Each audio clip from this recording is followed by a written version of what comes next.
Chers amis cinéphiles, heureux de vous retrouver dans cette nouvelle vidéo, la dernière de la saison, avant bien entendu la reprise en septembre. Et à cette occasion, j'ai décidé de revenir sur le nouveau long métrage de Yorgos Lanthimos, 5 mois seulement après Pauvre créature, et également le second long métrage de Jérémy Clapin, à qui l'on doit bien entendu le film d'animation très remarqué et multi-récompensé, J'ai perdu mon corps.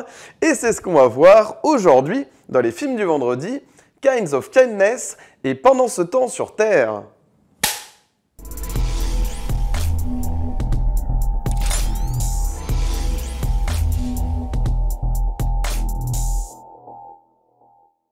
Salut à tous et bienvenue dans les films du vendredi. Aujourd'hui, j'ai le plaisir de revenir sur Kinds of Kindness, le nouveau Yorgos Lanthimos, 5 mois et demi seulement après Pauvre créature, et qui a permis à Emma Stone d'exploser littéralement avec son rôle de Bella, qui lui a offert un terrain de jeu énorme, j'y reviendrai, et qui a été multi-récompensé, bien entendu.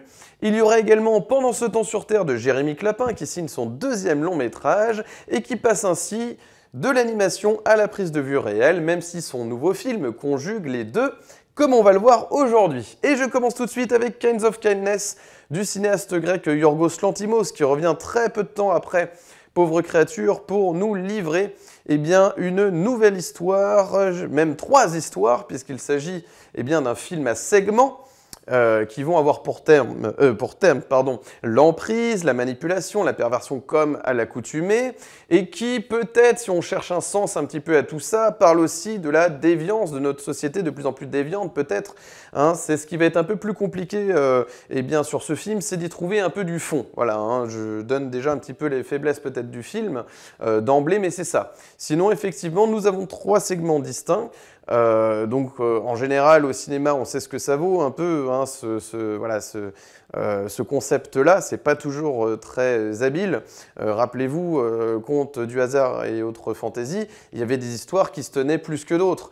Quentin Dupieux, c'est pareil. Fumer fait tousser, vous avez des histoires plus passionnantes que d'autres. C'est toujours un peu le risque de faire un film comme ça, à sketch, un film à segments, à chapitres, voilà, bon.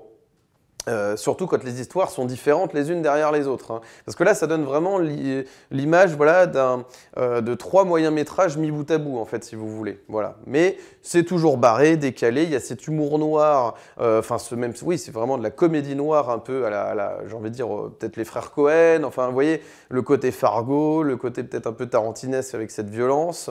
On retrouve un petit peu tout ça. Et ça tombe bien, tiens, je fais le lien directement, puisque Jesse Plemons, qui va être l'acteur un peu qui est ressorti un petit peu du lot sur ce nouveau long métrage, puisqu'il a reçu le prix d'interprétation masculine au dernier festival de Cannes.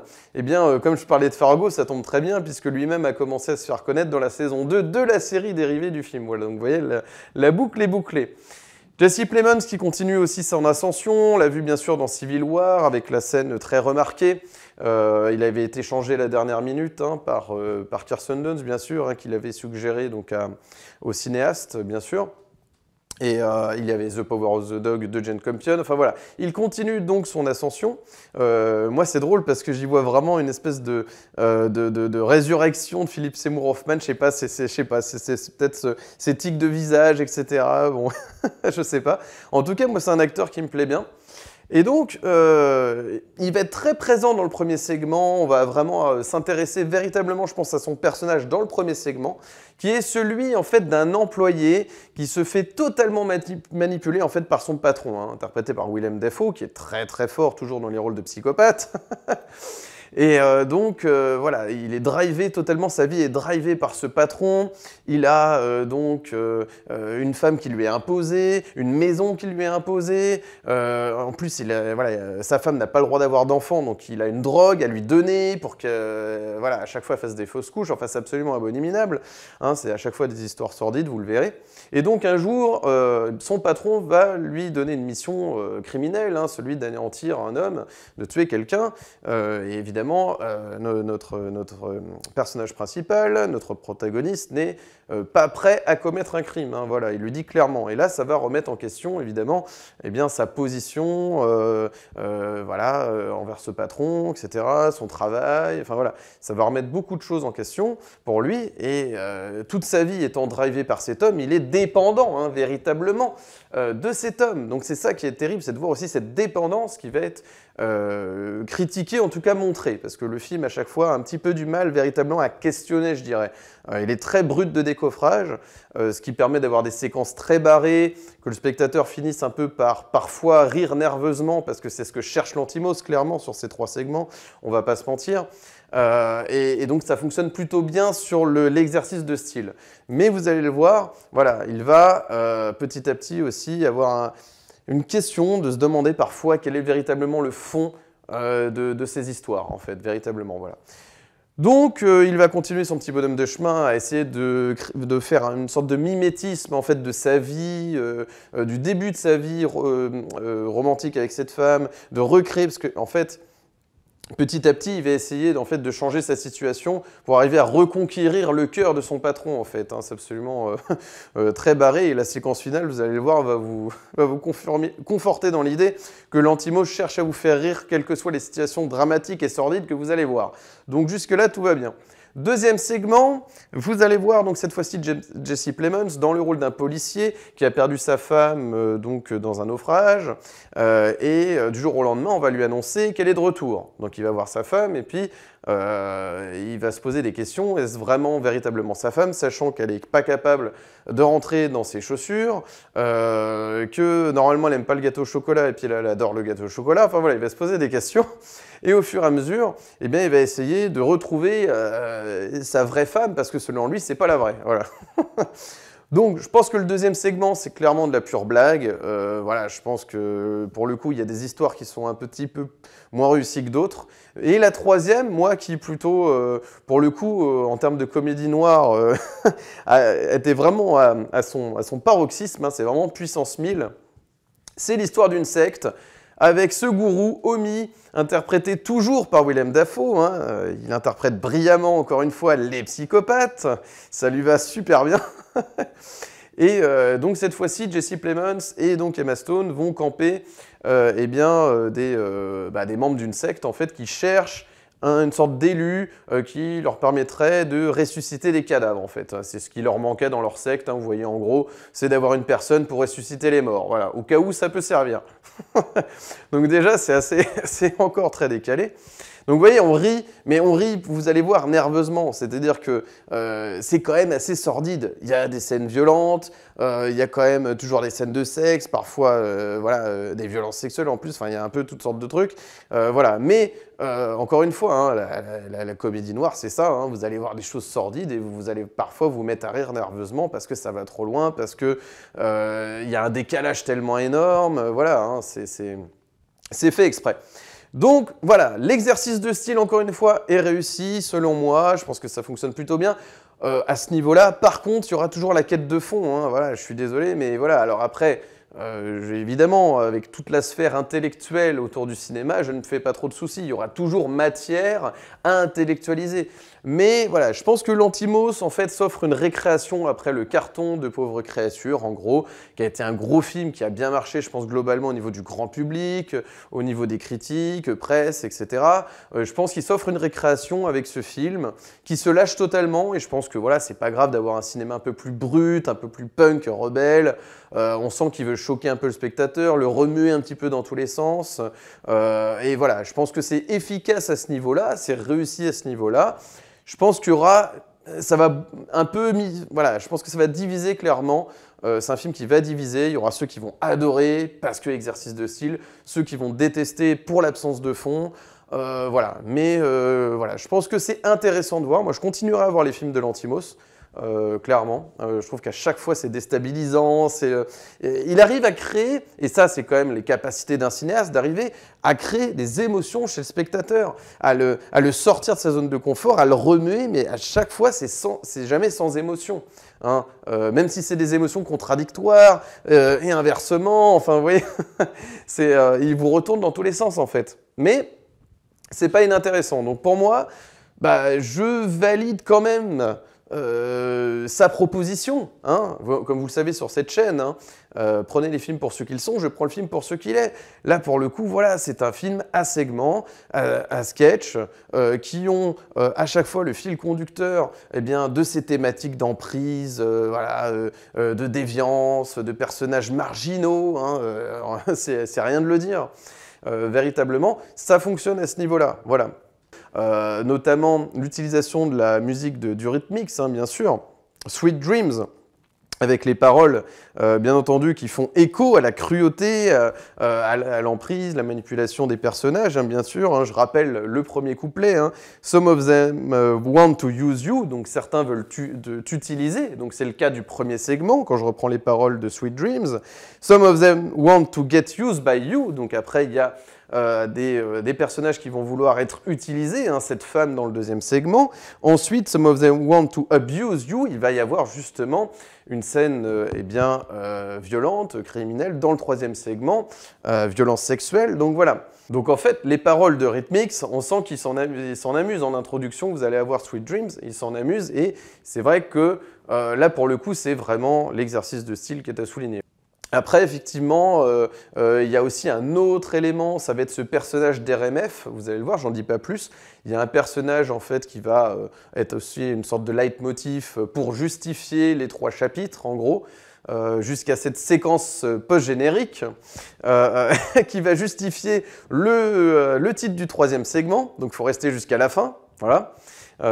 Mais pourquoi pas, hein, ça fait partie des scènes post-génériques qui peuvent être plus... Voilà, pour le coup, c'est pas une séquence post-générique commerciale comme on peut le voir chez Marvel, tout ça. C'est intéressant parce que là, c'est une séquence post-générique qui va contribuer au 3e segment, hein, et on va dire au côté absurde, hein, véhiculé par le 3e segment. Voilà, mais toutes les histoires sont barrées absurdes, il n'y a pas de souci, voilà. Voilà, donc si vous aimez la comédie noire, si vous aimez voilà, ces films un peu... Enfin voilà, c'est comme je vous dis, hein, voilà, c'est le côté un peu court-métrage du truc, un peu étiré comme ça, parce que c'est quand même 2h45 au total de métrage, qui est quand même un peu beaucoup peut-être, pour raconter ces 3 histoires. Certaines vont vous passionner peut-être plus que d'autres d'ailleurs. Globalement, tout le monde s'accorde à dire que la première est la plus réussie. Elle l'aurait mérité peut-être justement d'aller jusqu'au bout et peut-être aurait pu être un long métrage, être étiré pour être un vrai long métrage. Hein. C'est toujours le problème, encore une fois, des films à sketch, c'est que vous vous dites, mais en fait, c'est comme si c'était 3 ébauches et qui ne seraient pas allés au bout de chaque histoire, en fait. Bon, là, quand même, il y a une fin à chaque fois. Hein. C'est une fin qui est un peu brute de décoffrage, encore une fois, mais il va quand même au bout de la logique, hein, du concept de ces 3 histoires. Je vous rassure là-dessus, hein, il va au bout. Mais c'est vrai que parfois, voilà, on se dit, notamment sur la première histoire, pourquoi ne pas en faire un long métrage totalement, et puis en allant jusqu'au bout, en creusant un petit peu plus les persos, etc. Voilà, bon. Mais ça reste intéressant. On va voir ce qu'il va nous proposer par la suite. Je reste intrigué par les propositions, les thématiques et les concepts de l'Antimos. À voir maintenant s'il est capable pour le prochain de les remettre, un peu comme dans Pauvre créature, au service eh bien, d'un film avec un véritable fond. Voilà. Donc ce sera tout pour mon avis sur Kind of Kindness, cette curiosité, cet objet ovniesque, voilà, filmique, à découvrir dans les salles actuellement. Ensuite, donc, je vais passer sans plus attendre à Pendant ce temps sur Terre de Jérémy Clapin, comme je vous le disais, qui signe son 2e long métrage et qui passe ainsi donc de l'animation avec J'ai perdu mon corps, le très réussi J'ai perdu mon corps, eh bien, à la prise de vue réelle, qui n'est pas forcément facile pour tout le monde quand on vient du milieu de l'animation, mais il s'en sort plutôt bien, vous allez le voir. Alors, c'est l'histoire d'Elsa, 23 ans, qui donc est voilà, très remuée hein, par la disparition de son frère. Hein, ça fait quelques temps déjà qu'il nous a quittés. C'est un spationaute qui a eu une mission qui a mal tourné. Et donc, voilà, elle est dans une espèce de processus de deuil très compliqué pour elle, bien sûr. qui est évidemment logique. Et en fait, dans cette petite ville de campagne, tout ça, un soir, elle va se promener sur les hauteurs et à un moment donné, elle va voilà, constater qu'une antenne se met à remuer complètement comme ça à cause du vent. Et petit à petit, elle va entendre des voix, en fait, hein, venues eh bien, j'allais dire de l'au-delà, mais de l'espace, eh bien, pour lui dire qu'il y a une possibilité pour elle de retrouver son frère à condition de sacrifier 5 personnes. Voilà, alors c'est assez fou comme ça, elle reçoit la nouvelle et donc cette fille voilà, va se mettre en quête de 5 personnes à éliminer. Il faut savoir qu'elle travaille, eh bien, elle est aide-soignante, enfin elle aide les personnes âgées donc, dans un EHPAD et donc voilà, elle s'imagine des cibles potentielles, je n'en dis pas plus mais vous me voyez venir. Voilà. C'est un film qui va conjuguer le côté gore, le côté SF minimaliste, le côté aussi un peu qu'on a pu retrouver et apprécier dans Le règne animal, hein, le récent Règne animal, alors qui, à la différence, bénéficiait d'un casting bankable, comme on dit, même si ce terme peut être un peu péjoratif, mais avec Romain Duris notamment et Delix Arpopoulos. Cette fois-ci, pas de grosses vedettes grand public, hein, mais cette Megan Northam fait très bien son entrée au cinéma. On découvre, ça fait du bien aussi de découvrir des nouveaux acteurs, nouvelles actrices. On l'a découvert dans ce film que je n'ai toujours pas vu, mais voilà, apparemment c'est formidable, il faut absolument que je rattrape ce film. Moi je la découvre véritablement avec son premier rôle ici. Hein. Quand je dis premier rôle, je veux dire son rôle principal. Donc d'Elsa, et je trouve que vraiment elle a un jeu naturel, elle n'en fait pas des caisses, voilà, c'est une belle découverte, et ça nous permet aussi d'être avec elle dans son questionnement,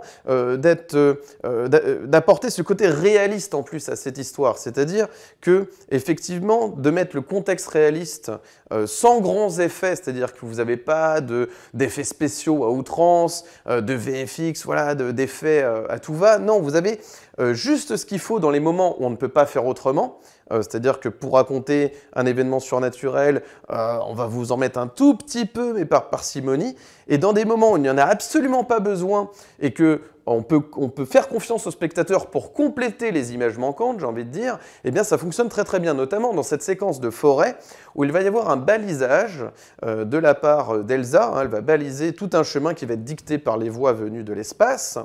Et donc on imagine clairement ce chemin parallèle comme ça qui mènerait potentiellement vers son frère en fait. Et c'est incroyable parce qu'on y croit totalement, on est dicté par cette voix, la voix off fonctionne très bien là-dessus.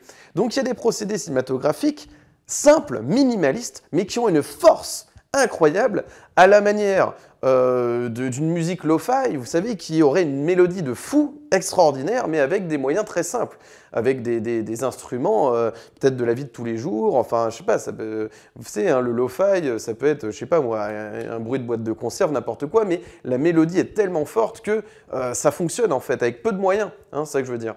Donc véritablement, oui, ça fonctionne. Et puis, quand on dit que ce film n'est pas, parce que j'ai entendu un peu dire que c'était pas forcément techniquement abouti, bah, j'ai envie de dire, excusez-moi, mais en musique, parfois, un craquement de vinyle, une petite aspérité, hein, eh bien, ça fait la différence, ça peut faire la différence, et c'est justement, je pense, ce qui est intéressant aussi au cinéma, c'est quand on essaye de se démarquer, surtout avec ce genre de film indépendant, eh bien des grosses productions justement de SF, fantastique, etc.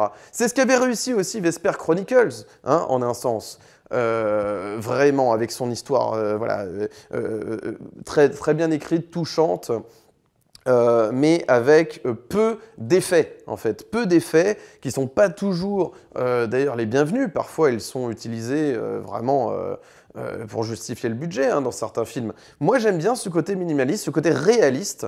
C'est pas forcément minimaliste toujours, hein, mais ce que je veux dire, c'est réaliste. C'est-à-dire qu'on est d'abord dans l'histoire de cette fille, avec son quotidien, dans son travail.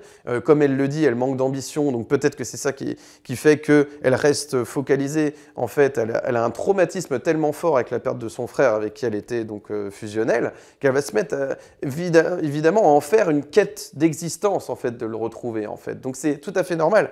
On peut même se demander, c'est ça que j'adore dans ce genre de film aussi, in fine, hein, à la fin du film, si finalement tout ça n'est pas un pur délire, parce qu'elle est dans un processus de deuil impossible, possible.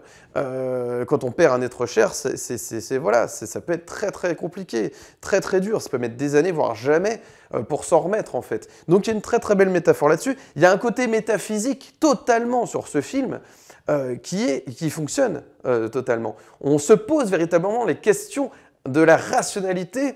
En fait, est-ce que c'est rationnel dans la tête de cette fille que comment elle peut justement communiquer avec l'au-delà, avec l'espace, avec peut-être potentiellement son frère? Comment tout cela est possible? Est-ce que ce n'est pas le fruit de son imagination? Donc ces questions métaphysiques sont passionnantes. Les passages en animation nous rappellent un peu le montage alterné qu'on avait apprécié dans J'ai perdu mon corps, dans J'ai perdu mon corps, ce qui était très réussi.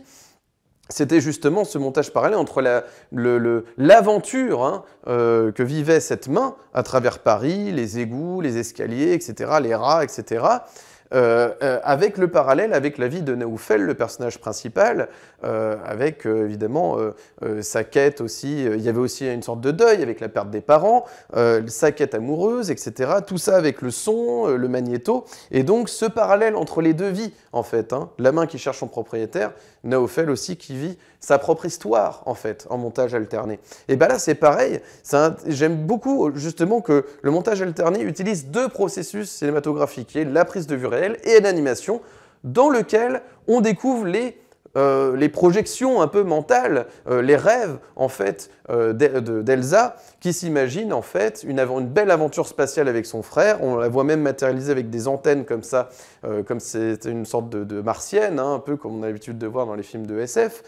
Et donc c'est très beau, parce qu'en plus de ça, cette animation est en noir et blanc. Donc elle nous rappelle que c'est très intéressant, c'est pas anodin, je pense, ce choix du noir et blanc, parce qu'il nous rappelle, je pense, qu'il y a deux destins, voilà, deux avancées de l'histoire d'Elsa différentes. Il y a l'avancée en couleur, en prise de vue réelle, qui serait en fait la réalité, j'ai envie de dire, et les séquences en animation, qui est l'avancée d'Elsa. On peut tracer une ligne comme ça avec les deux réalités comme ça, en parallèle.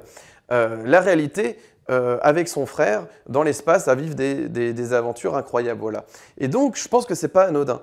Donc, je trouve qu'il arrive toujours à proposer son montage qui avait été remarqué sur J'ai perdu mon corps, et en même temps, à proposer une histoire en mettant en scène des acteurs, toujours avec le même sens de l'écriture, avec des personnages comme ça, qui rappellent un peu des personnages de BD, parce que c'est filmé en fait de telle manière que on sent que c'est quelqu'un, d'ailleurs je tiens à préciser que Jérémy Clapin est l'auteur de tous ces storyboards. Donc voilà, on sent qu'il découpe, qu'il a un sens du découpage très particulier justement des séquences, et qu'il appréhende ces histoires comme il apprendrait une BD. Et ça, j'aime beaucoup en fait, ça se ressent dans la manière dont il dirige les acteurs, voilà, c'est quelqu'un, c'est pas anodin, il a des images en tête, et voilà, très bon storyboarder, ça se retrouve dans les salles, véritablement, en voyant son film. Donc voilà, écoutez, pour moi, je vais pas crier évidemment au chef-d'œuvre, voilà, mais force est de constater que c'est un très bon film, et que je trouve que voilà, ça fait plaisir de voir des films comme ça.